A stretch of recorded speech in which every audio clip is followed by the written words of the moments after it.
Charles, 25 ans, décédé ce matin. Pas de traces de sang. Encore chaudes sont ses mains. Une mort lente et apaisée. Aucun de ses membres ne sont crispés. Votre famille, veuillez convoquer. J'ai 2-3 points à élucider. Pouvez-vous me raconter ce qu'il s'est passé? J'ai proposé un verre à Charles qui a tout de suite apporté le plateau. 5 ans qu'il vit avec ma fille et ce gandin ne connaît toujours pas mon whisky préféré. Alors j'ai retiré un des verres du plateau pour le remplacer par mon 20 ans d'âge.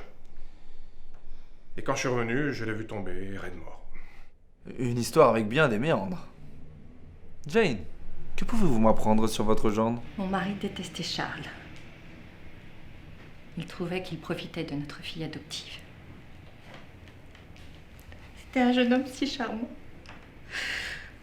Pauvre garçon, c'est affreux. Il est mort. Alia, je sais que vous êtes à cran.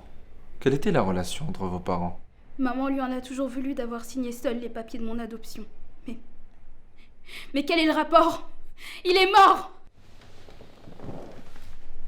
Regardez-les. Qui a la conscience fragile? Qui s'en fout et qui pleure des larmes de crocodile? Bah, figurez-vous que j'ai pris ce ton pour vous annoncer que j'ai la réponse à la question. De sa poche dépassait un sachet de poison, car ce dernier était en sa possession. Du fond de teint rose sur sa chemise blanche. Pourtant Alia a la peau noire. Peut-être que la cause de cette différence serait simplement un adultère notoire? Une rancune envers son Léonard? Alia n'était peut-être pas la bienvenue. De stress, des lacunes, car mentir n'est pas votre art. Ce qui s'est passé n'est pas ce qui était prévu. Vous voyez où je veux en venir? La conclusion est à 2 doigts de surgir. Charles était donc un jeune homme si charmant que de Jane il était l'amant. Complot des 2 tourtereaux pour mettre le père sur le carreau.